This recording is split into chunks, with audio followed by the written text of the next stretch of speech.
What y'all up to in Chicago, huh?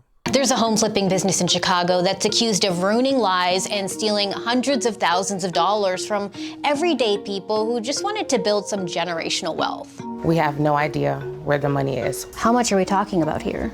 I have lost $169,000. We are at risk of losing over $200,000. I'm sorry.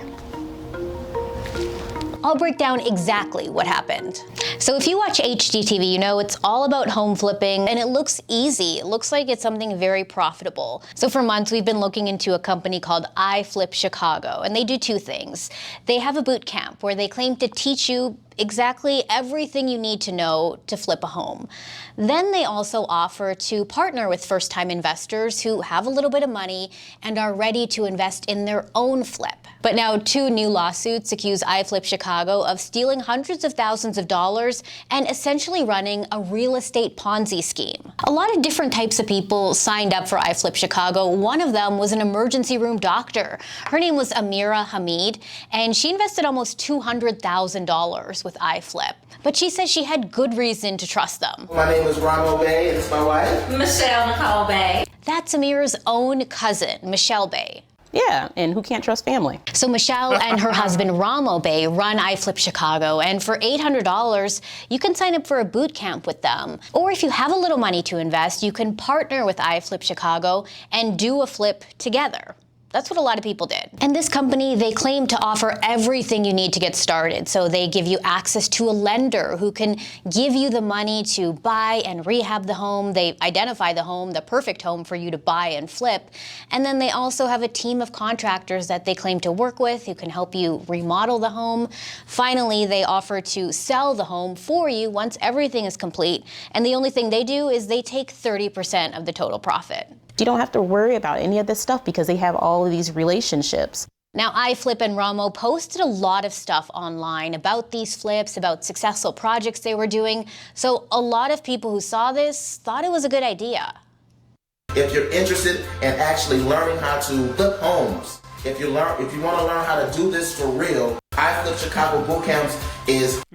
They showed a Facebook page. That's how you know this is a scam. When somebody show you a Facebook page and say, yeah, go to this is what they got,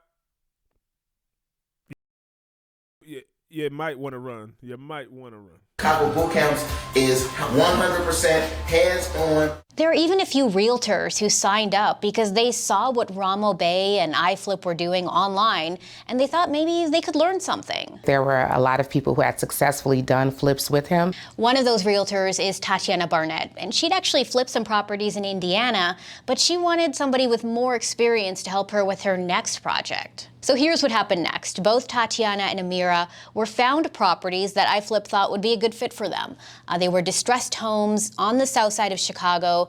These two homes in particular were in the Woodlawn area. And as you'll see, a lot of the iFlip properties that are in bad condition right now are also in Woodlawn. So after finding the perfect homes for these two women, iFlip then wanted them to sign up for a commercial mortgage, which is a really short-term mortgage with high interest rates. And they were gonna get this mortgage and use the money to buy part of the home and also fund the rest of the renovation.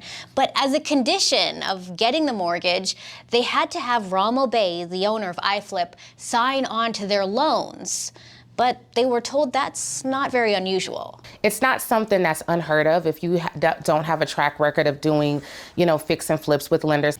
A part of the iFlip package, and one of the reasons a lot of people invest is because they offer full service. So everything from finding the property, getting the lending, and even in this case, giving you a real estate attorney that you can use to review documents as you're going along the iFlip process. That's a red flag right there. You never use the attorney of the people that you're signing the deal with, right? Like if you're an NBA player or athlete or entertainer or whatever, and you go to sign a contract with a company, don't use that company's lawyers to look over your shit. I don't even know if that's legal. I'm pretty sure that's illegal.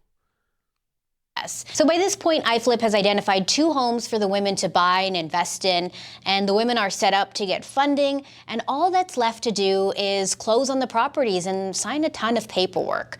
But this is a critical point, and this is where they say everything went wrong.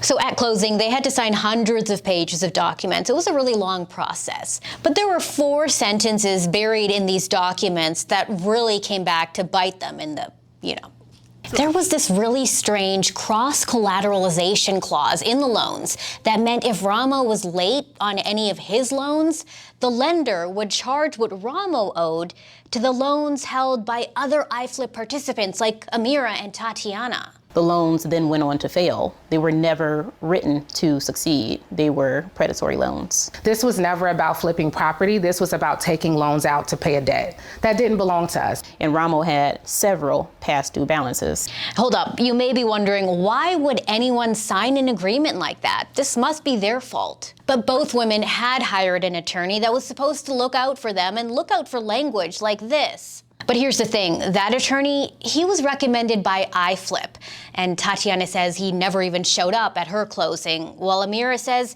he never disclosed any of this cross-collateral language. Now, he's also being sued along with iFlip. Now, this is the part the lawyers are calling a Ponzi scheme. You can see on the women's loan statements that they're being charged interest for other loans that don't belong to them. There are thousands of dollars in these cross-interest charges. I never seen no cross interest. Maybe somebody out there that I ain't in the real estate world, but what the fuck is a cross interest? What? And they were all transferred from loans that Ramo was late on. Now, time eventually ran out on these short-term loans, and it left people in a really bad spot. So to the company that he's getting a loan from, it's like, oh, well, if you don't pay it, I'm gonna get your parents to pay it. So then they keep giving them loans. Like, shouldn't they be like, hey, you haven't paid this, these other people pay it? Or it might just look like it's getting paid and they don't give a fuck who it is. All they know is they took out these loans. He took out these loans with them and now they're getting repaid. It don't matter who repaid it, I guess. That company should be at fault too. We found at least 7 iFlip properties are in foreclosure right now, including Tatiana's. A lot of these homes have been gutted and they're unlivable, they're vacant, and they've been that way for a long time because iFlip participants could never get the money from their loans to actually fund the renovation or rehab. Now these unfinished homes are just an eyesore in the South Chicago communities where they are. He probably could, like, it's so, in the black community, we're plagued with this and other scam because it's like we save up and we just so focused on the generational wealth that we don't think about like generational education and passing things down and I don't know, it's like it's just a rush. I feel it too sometimes, like, oh yeah, this new coin or this new thing, oh let me look up that, and you constantly looking up ways because you got that fear of missing out on something big, and oh they flipping properties and you hear it on the radio and how easy it is and people, oh let me do that. Just so crazy. And again, a lot of them are in the woodline. You can't blame them though. It's just a human thing. But it's just more, and it's our own people take care of, right? It'd be people that come out of prison, and then they'll do this like, oh, I'm starting a fund. I'm doing investing. And you learned that in prison? What are you talking about? Why would I trust you? You went to prison for fraud? Okay, cool. It's crazy. Shout out to Pocket Watcher with JT. Neighborhood. It's an eyesore. I hope something gets to be done. It's disgusting that this is 2 years later and we have no answer. We have more questions than answers. Now, we ran this story last week. A bad business model or a Ponzi scheme? That's what several people who invested money with a popular Chicago home flipping business are asking themselves tonight. And right before it aired, we actually heard from iFlip's owner, Ramo Bey. And he says he's actually a victim in all of this too. He says that language that allowed his loan payments to go to other accounts wasn't disclosed to him. And now he says he's going to go. I would defend myself and my company over any misleading allegation and go after the lender who has caused all this damage. So he's saying it's the lender, not him. But if you're the founder, you telling me you looked at that and you didn't, so your lawyers didn't see that? Even your lawyers didn't see that? Or did he come up with this? Like, I want to know where this cross-collateralization come into, this policy. Is that a regular policy with that lender? Because something's going on between him and the lender or with them. I don't know what it is, but...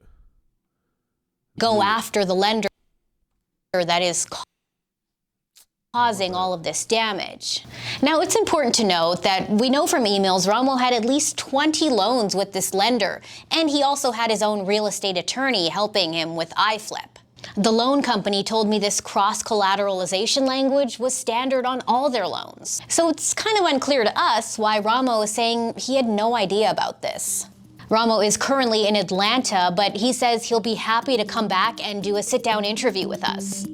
So stay tuned for that. But in the meantime, Ramo is still holding investment seminars on Facebook, teaching people how to invest and how to get funding for their next flip. You know, some people that's going to see this and be like, oh, what is that? And when did he know about it? You telling me that you didn't know until these people brought it up and they're like, oh, this is weird? Oh, you're right. You ain't noticed that you had over 20 loans with this company and you wasn't paying them, but somehow they were being paid? Come on, how do you choose that? Oh, I took out 20 loans, but I thought it was by the grace of God. They were still giving me loans. I was like, I ain't paying them, but, you're going to keep giving them to me? That's just stupid. Come on, no sensible person would think that, but they could say that. She took advantage of her cousin, too. That's nasty. Maybe she ain't think it was. And these type of things, they actually get enough money. Like, what's that dude, Jay Morrison, that had the whole black house and everything, and with Dr. Royce Botkins, and he's a accountant. And it's like, they made so much money that they could have actually turned their scam and went legit. These people making like millions of dollars and collecting. Like, you could have actually bought a property and started making money. You could have decided to do right. Right? Most people are drug dealers or whatever. They're like, I'm going to just sell drugs until I get, $2 million. $2 million, I'm out the game. And then they get to $2 million, they're not out the game because they want 10 now. Now they want 20. Wasn't you supposed to get out at 2 million? Now you got 10 and y'all still ain't go legit? It's crazy. And the first people usually make money because then they go out and spread the word and bring family back. Oh, yeah, I made some money, blah, blah, blah, blah. And they come back. So every good Ponzi scheme, the first initial investors make money. That's it. And they keep it, and then they pay them back. And like, oh, I did this. But then the next people that they bring on don't see that money again. But let me know what y'all think, Cave Dwellers. It's crazy. I flip Chicago.